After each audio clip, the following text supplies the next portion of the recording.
Hello दोस्तों, कैसे हैं आप सब। स्वागत है आपका मेरे नए वीडियो में। दोस्तों, पिछले वीडियो में हम लोगों ने 50 क्वेश्चंस कर लिए थे और इस वीडियो में हम 51 नंबर क्वेश्चन से करने वाले हैं। हम जो है सो 6 to 8 के लिए एसएसटी का जो पेपर होता है, पेपर 2 सीटेट का, उसके लिए हम सामाजिक विज्ञान पेपर 2 जो है सो प्रीवियस ईयर क्वेश्चन कर रहे हैं। तो इसका एक वीडियो मैंने चैनल पर अपलोड किया हुआ है पहले 50 क्वेश्चन का। तो अगर आप लोगों ने वो नहीं देखा है तो चैनल पर जाकर वो वीडियो ज़रूर देख लीजिए, फिर आकर ये वीडियो देखिए। नहीं तो इस वीडियो को भी आप देख सकते हैं, लेकिन उस वीडियो को भी आप ज़रूर देख लीजिएगा। चलिए बढ़ते हैं क्वेश्चन की तरफ। तो पहला क्वेश्चन है, हड़प्पा सभ्यता के नगरों के संदर्भ में निम्नलिखित में से कौन सा कथन सत्य है। तो ऑप्शन ए है, लोथल में अग्निकुंड मिले हैं जहां यज्ञ किए जाते हैं। बिल्कुल सही है, लोथल में जो है सो अग्निकुंड मिले हैं जहां पे यज्ञ किए जाते होंगे। अगला है, कालीबंगा में जुते हुए खेतों के साक्ष्य मिले हैं। जी हाँ, कालीबंगा में जुते हुए खेतों के साक्ष्य मिले हैं। तो यह जो है सो दोनों सही है। तो इसका सही आंसर ऑप्शन नंबर सी हो जाएगा। 1 और 2 दोनों सत्य है। बढ़ते हैं अगले क्वेश्चन की तरफ।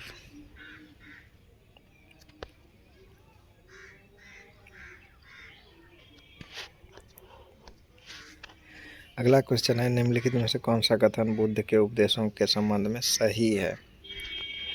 तो ए है, हमारे कष्ट और दुख हमारे पिछले जन्मों के परिणाम हैं।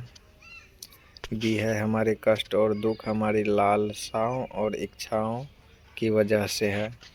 अगला है कि खुशहाल जीवन के लिए बुद्ध के सभी अनुयायियों को उनके उपदेशों को मानना और पालन करना आवश्यक था। तो इसका क्या आंसर हो जाएगा। तो आंसर इसका देख लेते हैं। इसका आंसर ऑप्शन नंबर डी दिया हुआ है, ए और बी। हमारे कष्ट और दुख हमारे पिछले जन्म के परिणाम हैं और हमारे कष्ट और दुख हमारी लालसाओं और इच्छाओं की वजह से है। ए और बी दोनों सही है और ए और बी जो है ऑप्शन डी में दिया हुआ है। तो ऑप्शन डी इसका सही आंसर दिया हुआ है। बढ़ते हैं अगले क्वेश्चन की तरफ। अगला क्वेश्चन है, भीमबेटका के पुरा स्थल भारत के किस राज्य में पाए जाते हैं। भीमबेटका के पुरा स्थल जो सो भारत के मध्य प्रदेश में पाए जाते हैं। तो ऑप्शन बी इसका सही आंसर है। भीमबेटका के पुरा स्थल भारत के किस राज्य में पाए जाते हैं। तो मध्य प्रदेश में। अगला क्वेश्चन है कि निम्न शुरुआती नगरों में से किस स्थान से कपड़े के टुकड़ों के अवशेष चांदी के एक फूलदान के ढक्कन से चिपके हुए मिले हैं। तो चांदी के एक फूलदान के ढक्कन से चिपके हुए कपड़े के टुकड़ों के अवशेष कहाँ से मिले हैं। तो इसका सही आंसर हो जाएगा ऑप्शन नंबर ए, मोहनजोदड़ो। तो ऑप्शन ए इसका सही आंसर है, मोहनजोदड़ो। बढ़ते अगले क्वेश्चन की तरफ। तो अगला क्वेश्चन है, भारतीय उपमहाद्वीप में प्रारंभिक नगरों के संदर्भ में निम्नलिखित का मिलान कीजिए और उपयुक्त विकल्प का चयन कीजिए। मिलान करने वाला है तो इसका सीधा आंसर देख लेते हैं कौन सा है। देखिए, नगर दुर्ग जो है सो मोहनजोदड़ो से प्राप्त हुआ है। अग्निकुंड कहाँ से प्राप्त हुआ है। तो कालीबंगा से। भंडार गृह हड़प्पा से प्राप्त हुआ है और बंदरगाह लोथल से प्राप्त हुआ है। बंदरगाह कहाँ मिला है। तो लोथल में, भंडार गृह हड़प्पा में, अग्निकुंड कालीबंगा में और नगर दुर्ग जो है सो मोहनजोदड़ो में प्राप्त हुआ है।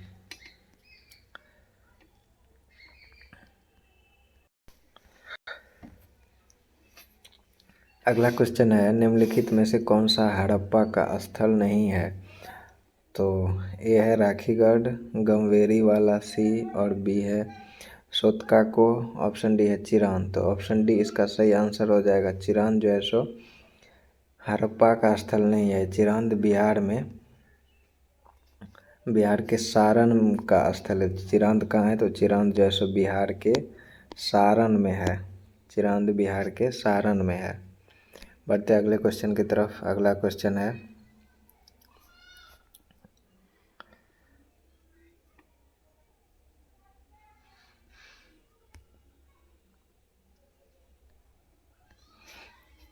अगला क्वेश्चन है, कुछ अनाज और कुछ पालतू पशुओं के प्रमाण के साक्ष्य जो है सो कहाँ से प्राप्त हुए हैं?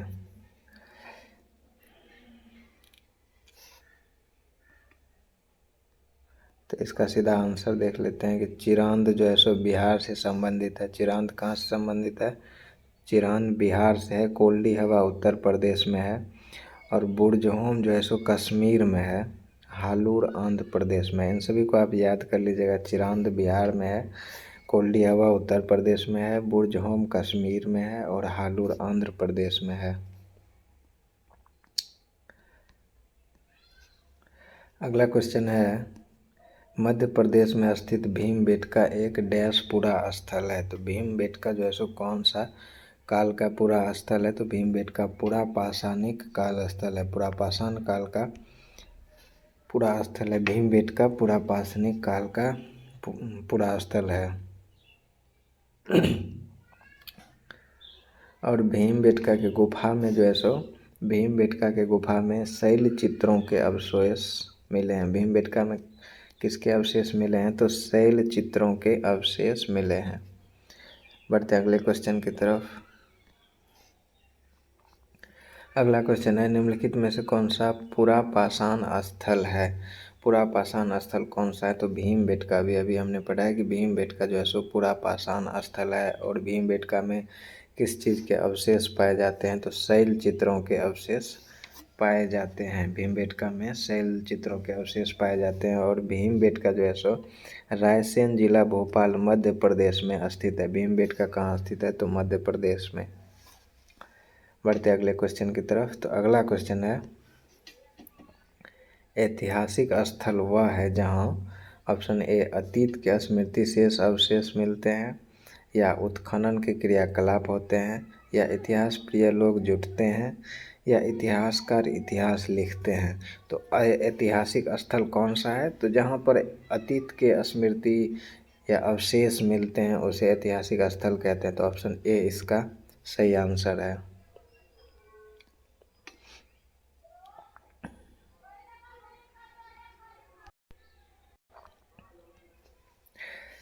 अगला क्वेश्चन है, लगभग 3900 वर्ष पूर्व आरंभिक नगर हड़प्पा और मोहनजोदड़ो कई कारणों से समाप्ति की कगार पर आने लगे। तो निम्नलिखित में से कौन सा उन कारणों में से एक कारण नहीं है? तो मोहनजोदड़ो और हड़प्पा नगर के समाप्ति के कारण क्या सब थे वो, और क्या नहीं? तो इनमें से क्या नहीं जो कारण थे वो हम लोगों को अलग करना है। तो ऑप्शन ए है कि जंगलों के विनाश और बाढ़ के कारण नगर नष्ट हुए। तो ये ऑप्शन तो जो है सो कारण थे।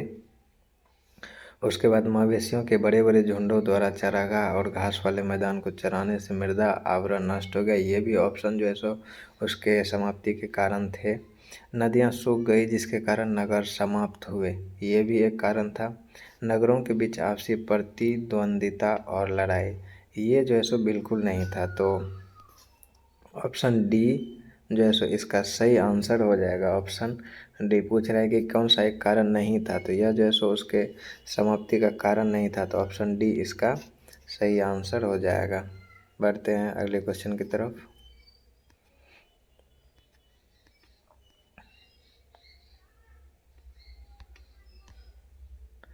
अगला क्वेश्चन है, हड़प्पा सभ्यता का पतन कैसे हुआ?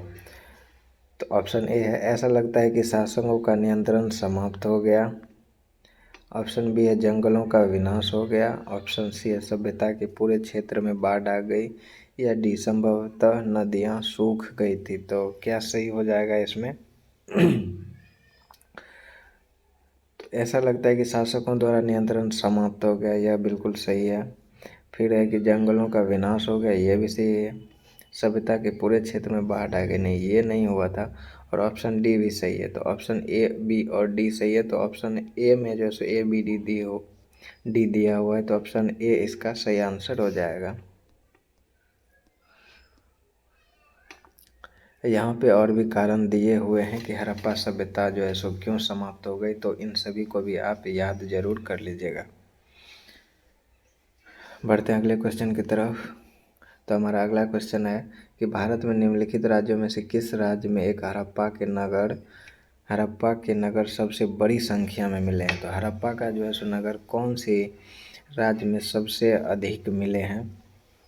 तो यह हो जाएगा गुजरात। गुजरात में जो है सो हड़प्पा के साथ सबसे अधिक मिले हैं। ऑप्शन सी सही हो जाएगा।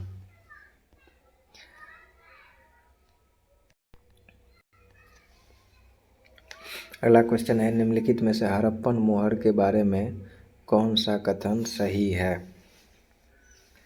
हड़प्पा संस्कृति के लोग पत्थरों से मोहर बनाते थे। यह मोहर सामान्यतः गोलाकार होती थी। मोहर में एक जानवर की आकृति गढ़ी हुई होती थी। तो इसका सही आंसर हो जाएगा, हड़प्पा संस्कृति के लोग पत्थरों से मोहर बनाते थे, यह सही है।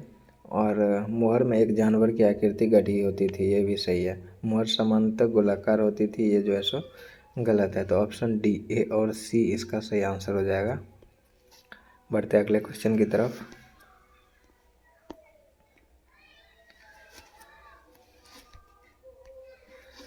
अगला क्वेश्चन है, भारत में 4 पुरातात्विक स्थलों के नाम नीचे दिए गए हैं। निम्नलिखित में से कौन सा विकल्प उत्तर से दक्षिण दिशा में इन पुरास्थलों की स्थिति का सही क्रम है? तो इसका आंसर ऑप्शन डी दो है, DBCA।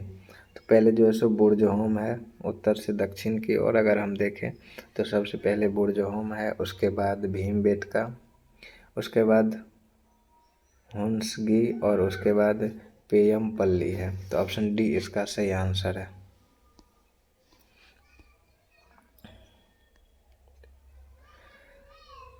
अगला क्वेश्चन है, इतिहास में पुरास्थल शब्द का सही व्याख्या क्या है? जो नीचे दिए गए ऑप्शंस प्रस्तुत करते हैं। तो पुरास्थल का सही व्याख्या पूछा गया है, तो ऑप्शन बी इसका सही आंसर दिया हुआ है कि वह स्थान जहां औजार, बर्तन और इमारतें जैसी वस्तुओं के अवशेष मिले हों, वह जो है सो पुरास्थल की श्रेणी में आता है। तो ऑप्शन बी इसका सही आंसर हो जाएगा। पुरास्थल की श्रेणी में कौन से स्थान आते हैं? तो वह स्थान जहां औजार, बर्तन और इमारतें जैसी वस्तुओं के अवशेष मिले हों, वह पुरास्थल की श्रेणी में आता है।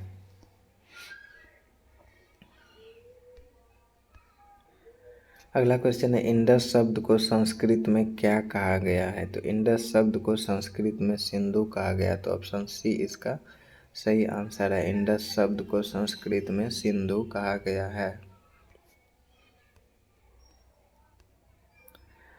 बढ़ते अगले क्वेश्चन की तरफ। अगला क्वेश्चन है कि निम्नलिखित में से कौन सा महापाषाण योगिन स्थल है?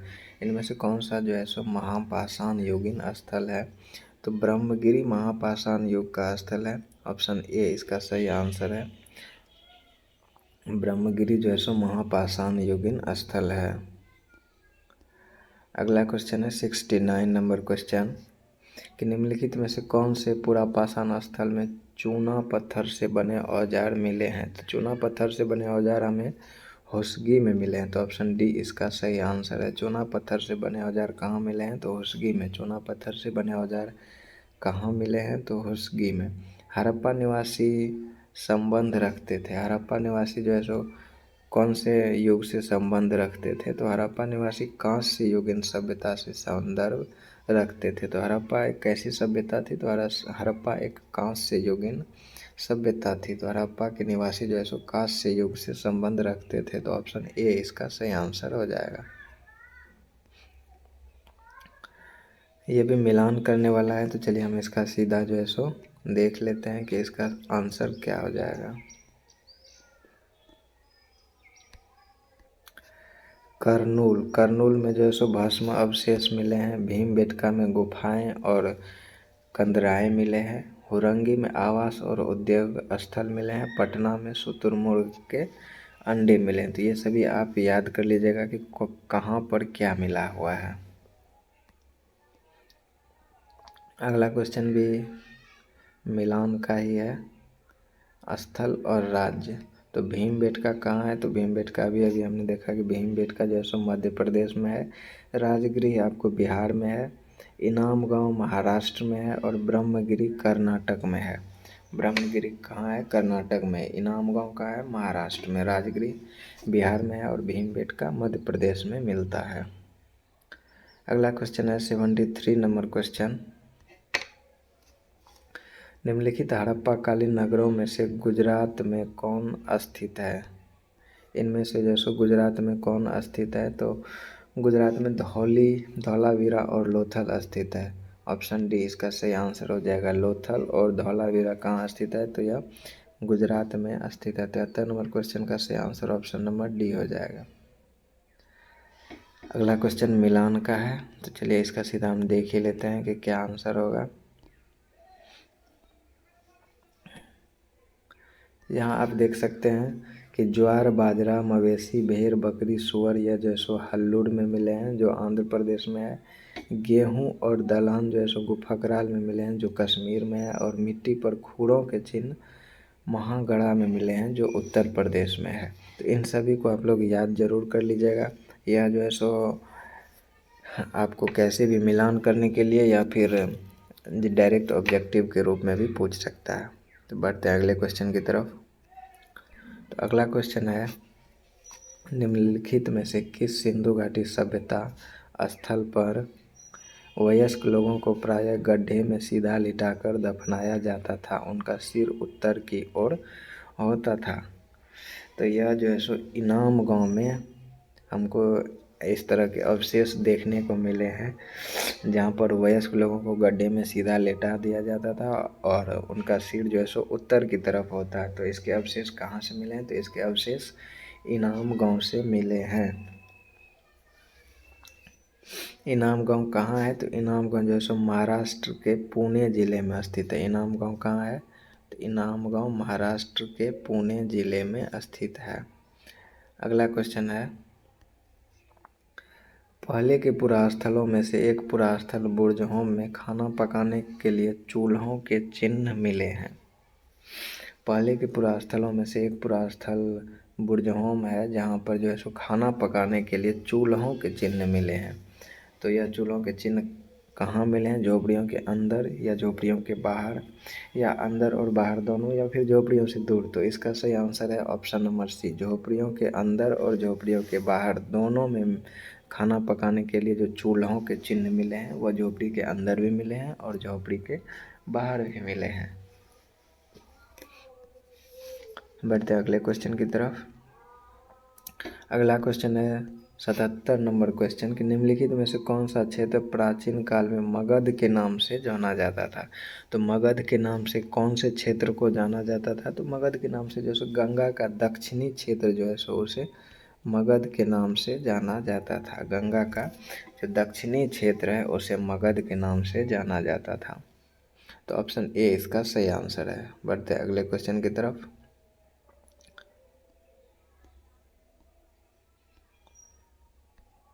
तो अगला क्वेश्चन है कि ज़्यादातर महाजनपदों की मजबूत किलेबंदी थी, क्योंकि महाजनपदों की जो सो किलेबंदी बहुत मजबूत थी। क्यों? क्योंकि शासकों को आक्रमण का भय था और वे स्वयं की रक्षा को सुनिश्चित करना चाहते थे। तो ऑप्शन बी इसका सही आंसर है। 78 का सही आंसर है ऑप्शन नंबर बी। अगला क्वेश्चन है 6ठी शताब्दी ईसा पूर्व में मगध महाजनपद के पहले शासक कौन थे? तो मगध महाजनपद के पहले शासक जो है सो बिंबिसार थे। तो ऑप्शन सी इसका सही आंसर है। मगध महाजनपद के पहले शासक कौन थे? तो बिंबिसार थे। मगध महाजनपद के पहले शासक बिंबिसार थे।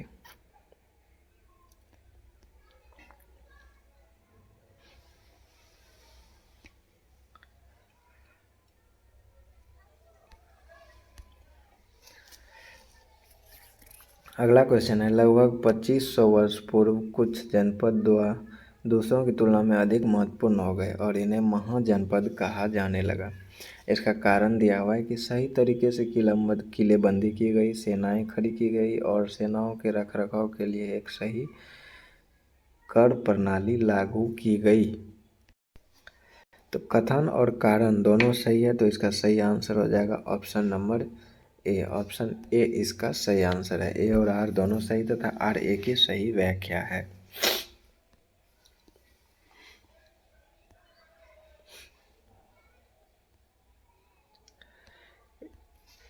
81 नंबर क्वेश्चन में पूछ रहा है कि निम्नलिखित में से कौन सा महाजनपदों के नियमित रूप से कर वसूलने के संदर्भ में सही नहीं है? तो ऑप्शन ए है कि आखेटकों तथा संग्राहकों को भी जंगल से प्राप्त वस्तुएं राजा को देनी होती थी। अगला है व्यापार में खरीदी व बेची जाने वाली वस्तुओं पर कर लगाया जाता था। और ऑप्शन सी है ज़्यादातर फसलों पर कर उपज का 1/2 हिस्सा निर्धारित होता था। और ऑप्शन डी है चरवाहों को जानवर या उनके उत्पाद के रूप में कर देना पड़ता था। तो ऑप्शन सी इसका सही आंसर है। बढ़ते हैं अगले क्वेश्चन की तरफ। अगला क्वेश्चन है महाजनपदों के राजाओं ने नियमित रूप से कर वसूले, निम्नलिखित में से कौन से कर के स्रोत थे? तो इसका आंसर ऑप्शन ए है और ए में ए बी और सी दोनों है। तो ए फसलों पर भी कर था, शिल्पकारों पर भी कर था और व्यापारियों पर भी कर था। तीर्थ यात्रियों पर कर जो है सो नहीं था। तो ऑप्शन ए इसका सही आंसर हो जाएगा।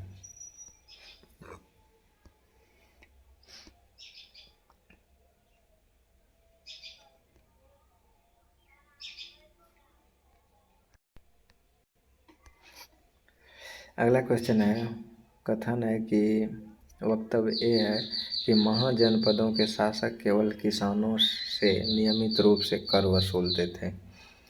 और बी में है कि औजार बनाने और कृषि में उन्नति ने अनाज की अधिक पैदावार को बढ़ाया। तो ऑप्शन बी तो सही है, लेकिन ऑप्शन ए गलत है। तो इसका सही आंसर हो जाएगा, ए गलत है और बी सही है। तो यह ऑप्शन सी में है। तो ऑप्शन सी इसका सही आंसर हो जाएगा।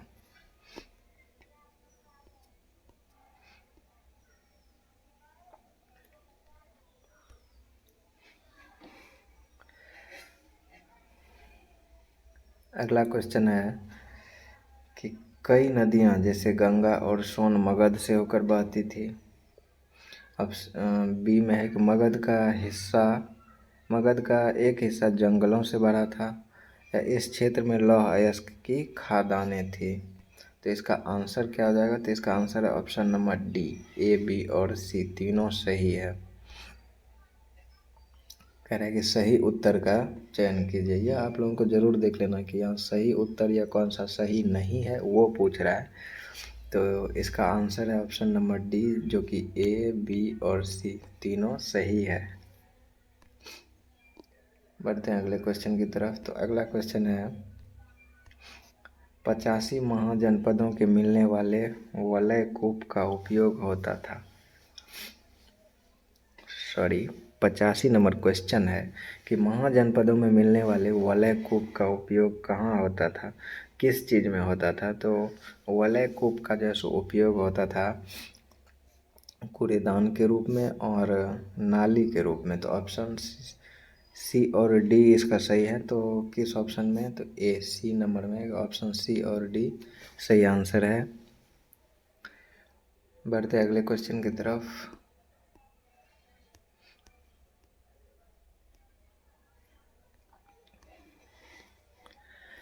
अगला क्वेश्चन है कि निम्नलिखित में से कौन सा एक महाजनपद के शासकों द्वारा वसूल किया जाने वाला नियमित कर नहीं है? फसल पर कर था, शिल्पकार पर भी कर था, चरवाहों पर भी कर था, लेकिन परिवार पर कर नहीं था। तो इसका सही आंसर ऑप्शन नंबर डी हो जाएगा।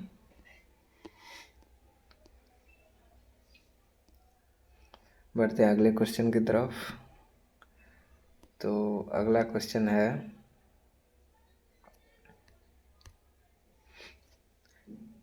निम्नलिखित में से कौन सा सही है? तो हमारे कष्ट और दुख हमारे पिछले जन्मों के परिणाम है, ये बिल्कुल सही है। हमारे कष्ट और दुख हमारी लालसाओं और इच्छाओं की वजह से है, ये भी सही है।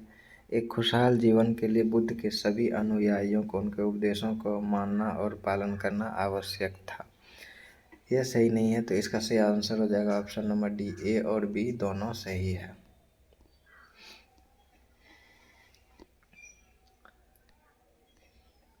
अगला क्वेश्चन है कि कौन से बौद्ध साहित्य में बौद्ध संघ के लिए बनाए गए नियमों का वर्णन मिलता है? तो बौद्ध संघ के लिए जो सो बनाए गए नियमों का वर्णन कहाँ मिलता है? तो वह जो है सो विनय पिटक में मिलता है। तो विनय पिटक में क्या है? तो विनय पिटक में बौद्ध संघ के लिए बनाए गए नियमों का जो है सो वर्णन है। विनय पिटक में बौद्ध संघ के लिए बनाए गए नियमों का वर्णन है।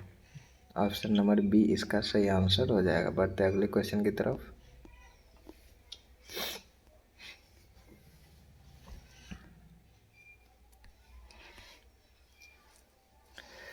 अगला क्वेश्चन है, निम्नलिखित स्तूपों में से किस एक को उस स्थान रूप में चिन्हित किया गया है जहां बुद्ध ने पहली बार उपदेश दिया था? तो बुद्ध ने जो पहली बार कहाँ उपदेश दिया था? तो बुद्ध ने पहली बार सारनाथ में उपदेश दिया था। तो ऑप्शन नंबर ए इसका सही आंसर हो जाएगा।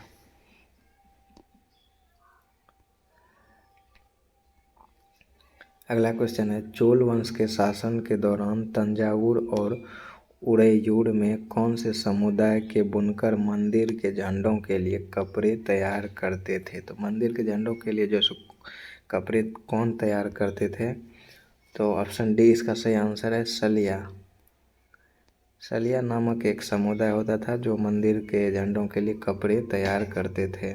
ऑप्शन डी इसका सही आंसर है।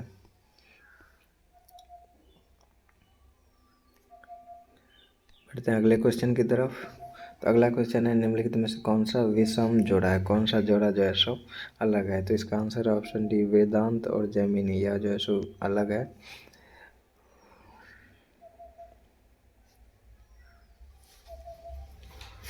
और इसका आप व्याख्या भी देख सकते हैं कि वैशेषिक का जो है सो संस्थापक कणाद थे, न्याय के संस्थापक गौतम थे, योग के संस्थापक पतंजलि, पूर्व मीमांसा के संस्थापक जैमिनी, वेदांत के संस्थापक बादरायण वेद व्यास थे, जैमिनी नहीं थे। तो ऑप्शन डी इसका सही आंसर है। बढ़ते अगले क्वेश्चन की तरफ।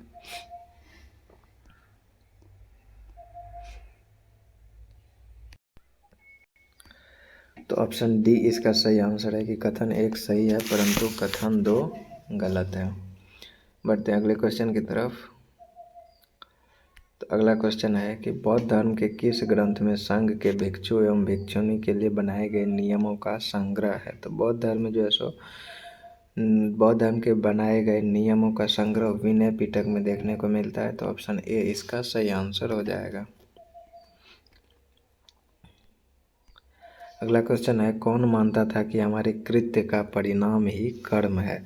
तो हमारे कृत्य का परिणाम ही कर्म है, यह जो है सो गौतम बुद्ध मानते थे। और इसका सही आंसर ऑप्शन बी हो जाएगा, गौतम बुद्ध।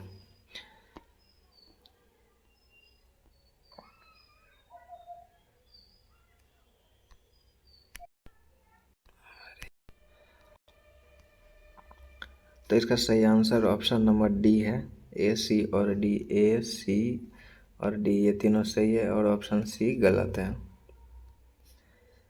अगला क्वेश्चन है कथन और कारण का, कि अभी कथन है, महावीर और बुद्ध ने दोनों ने आध्यात्मिक ज्ञान प्राप्ति के लिए घरों के त्याग पर बल दिया, जो बिल्कुल सही है।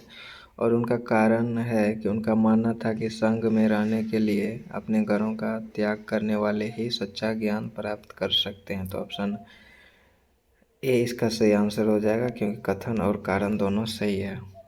अगला क्वेश्चन है, गुरु नानक द्वारा बनाए गए शुरुआती पवित्र स्थान को किस नाम से जाना जाता था?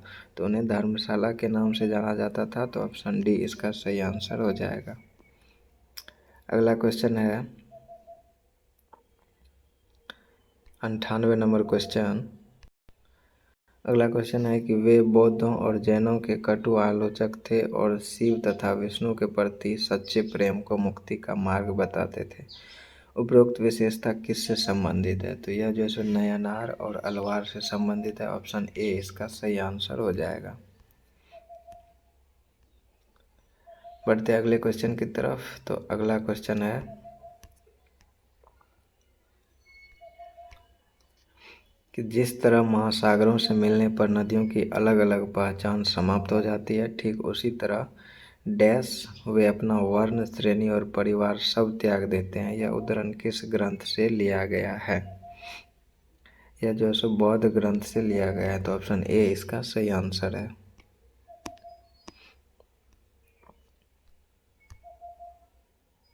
अगला क्वेश्चन है कि जीवन कष्टों और दुखों से भरा हुआ है। ऐसा हमारी इच्छा और लालसाओं जो हमेशा पूरी नहीं हो सकती के कारण होता है। उपयुक्त दीक्षा किसने दी? तो यह जो है सो गौतम बुद्ध ने दिया था। तो ऑप्शन सी इसका सही आंसर हो जाएगा। तो दोस्तों आज हम रखते हैं यहीं तक। हमने लगभग एसएसटी के 100 क्वेश्चन कर लिए हैं और इसके और भी क्वेश्चंस हम करने वाले हैं। तो अगर आप उससे पहले पिछले वीडियो को आपने नहीं देखा है तो वो आप जाकर ज़रूर देख लीजिए। और अगर आप लोगों ने चैनल को सब्सक्राइब नहीं किया है तो चैनल को सब्सक्राइब ज़रूर कर लीजिए। नया चैनल है, अभी उतना रीच नहीं जा रहा है। आप लोगों की एक छोटी सी हेल्प भी बहुत मददगार साबित होगी। तो प्लीज़ आप लोग चैनल को सब्सक्राइब ज़रूर कर लीजिए। मिलेंगे अगले वीडियो में, तब तक के लिए धन्यवाद। Thank you.